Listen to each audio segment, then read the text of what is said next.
크레타의 왕 미노스, 그리고 그를 둘러싼 여인들. 그 두 번째 이야기. 메가라를 정복하고 무사히 크레타로 돌아온 미노스 왕은 함대를 항구에 정박시키고 떠날 때 했던 서약에 따라 100마리의 소를 제우스 신에게 제물로 바쳤다. 헤카톤베, 즉 100마리의 소를 잡아들이는 제사는 제우스에게만 드릴 수 있는 최고의 제사였다. 그리스 신화에는 이 100이라는 숫자가 유난히 자주 나온다. 팔이 100개인 거인 헤카톤 케이레스, 눈이 100개인 아르고스, 머리가 100개인 레르네의 물뱀, 크레타에 있었다는 100개의 도시 같은 예에서 그렇다. 이제 이야기는 끝났는가? 우리의 민담과는 달리 그리스 신화는 잘 먹고 잘 살았다로 끝나는 법이 거의 없다. 하나의 갈등이 끝나면 또 하나의 갈등이 시작되고 이 갈등조차도 다른 갈등과 미궁의 통로처럼 이어져 있다. 이제 공정왕 미노스는 크레타로 돌아왔다. 조금 전에 미궁의 통로처럼 이어져 있다는 표현을 썼는데 이 미궁이라는 말을 처음 쓴 사람이 바로 미노스였던 것 같다. 이 미노스의 미궁을 지은 사람은 손재간 좋기로 유명한 다이달로스다. 미노스는 다이달로스에게 한 번 들어가면 절대로 나올 수 없는 미궁, 나오는 꿈조차도 꾸지 못하게 할 미궁을 지으라고 명했다. 다이달로스는 그런 미궁을 지었다. 미노스 왕은 왜 그런 미궁을 짓게 했을까? 바로 괴물 미노타우로스를 가두기 위해서였다. 괴물 미노타우로스는 왜 태어났을까?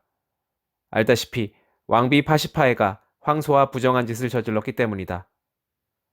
그런데 아테나이의 영웅 테세우스가 이 미궁에 갇히게 된다. 테세우스는 이 미궁에서 나올 수 있을까? 앞서 미노스가 메가라를 쳤을 때 메가라를 다스리던 니소스 왕에게는 스킬라라는 딸이 있었다. 크레타를 다스리던 미노스 왕 자신에게도 아리아드네라는 딸이 한 명 있었다는 것을 염두에 두고 이야기를 계속해보자. 메가라에서 돌아온 이후 전열을 정비하여 미노스 왕은 크레타군을 이끌어 이번에는 아테나이를 침공하였다.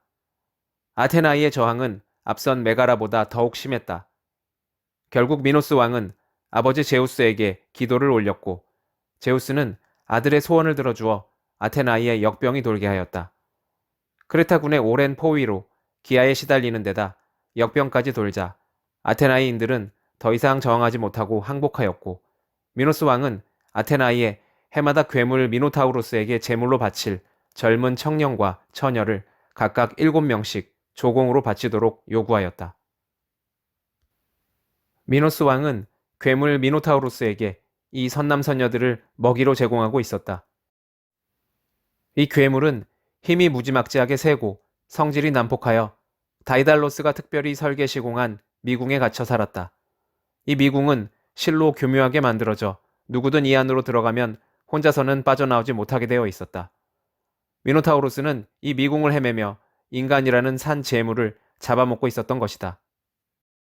결국 크레타와의 전쟁에서 패한 아테나이인들은 크레타 왕 미노스의 강권에 못 이겨 해마다 조공으로 바쳐야 하는 산 재물 때문에 크게 난처한 입장에 처할 수밖에 없었다. 벌써 세 번째로 공물을 바칠 때가 되자 아테나이의 민심은 극도로 나빠졌다. 아테나이 주민들 사이에 아이게우스 왕에 대한 원망이 확산되자 아들 테세우스는 자진하여 인신 공물이 되겠다고 나섰다.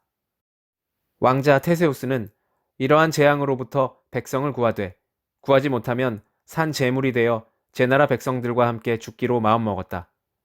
이윽고 조공을 보낼 때가 되어 산 제물이 될 처녀 총각의 제비 뽑기가 시작되었다. 테세우스는 부왕인 아이게우스가 말리는데도 불구하고 자진해서 산 제물로 희생자 무리에 끼어들었다.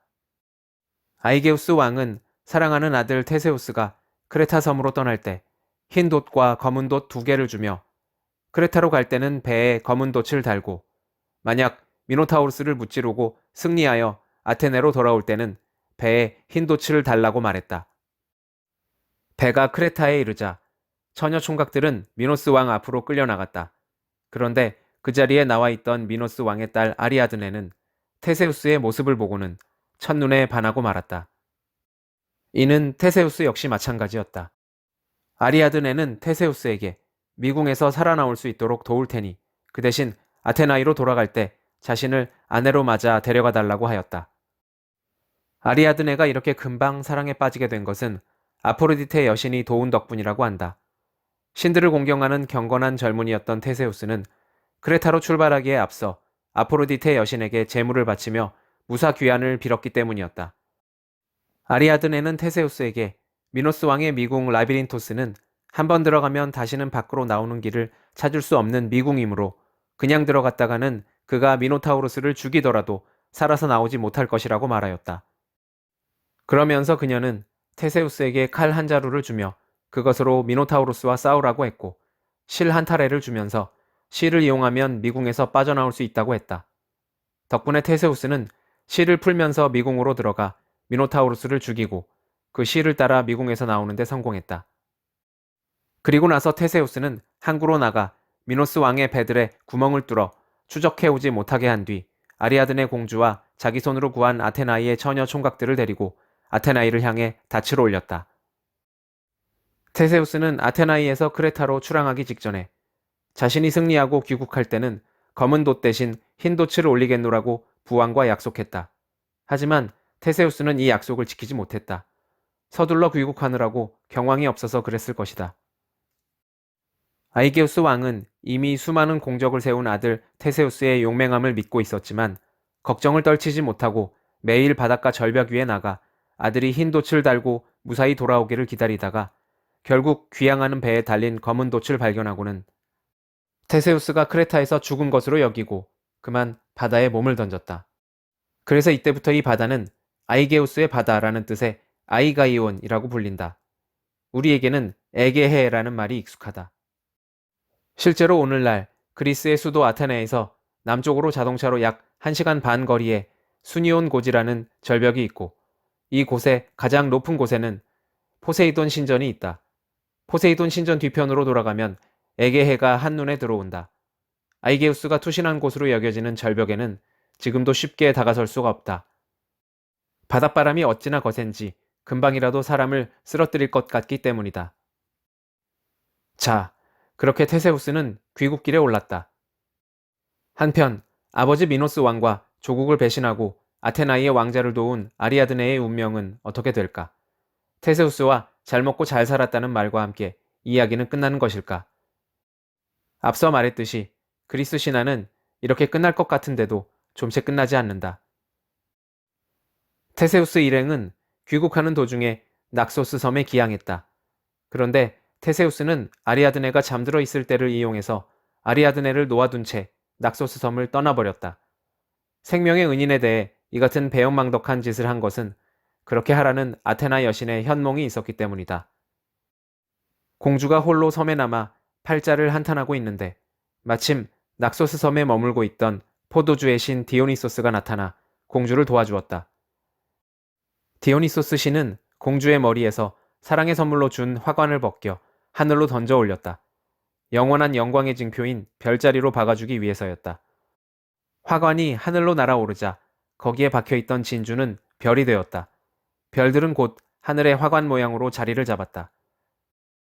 무릎을 꿇은 헤라클레스 자리와 뱀을 쥐고 있는 오피우코스 자리 사이에 있는 별자리가 바로 이 왕관 자리다. 참고로 신화학자들은 미노스 왕부터 테세우스까지 신화 속의 이런 이야기의 흐름을 크레타가 해양 강국으로서 에게해 일대의 패권을 거머쥐었던 기원전 2000년 무렵의 크레타 문명 발흥기로부터 아테나이가 농업국에서 해양국으로 발돋움하여 에게해 패권을 탈취하는 기원전 6세기 무렵까지 1500년에 걸친 변화를 상징적으로 압축시켜 놓은 것으로 해석한다. 이후 크레타의 괴물을 무찌르고 귀환한 영웅 테세우스는 아버지 아이게우스에 이어 아테나이의 왕위에 올랐다. 그 뒤 그는 주변의 크고 작은 도시들을 복속시키면서 아테나이를 아티카의 중심지로 만들어 장차 아테나이가 고대의 가장 중요한 도시국가로 성장하는 발판을 마련하게 된다.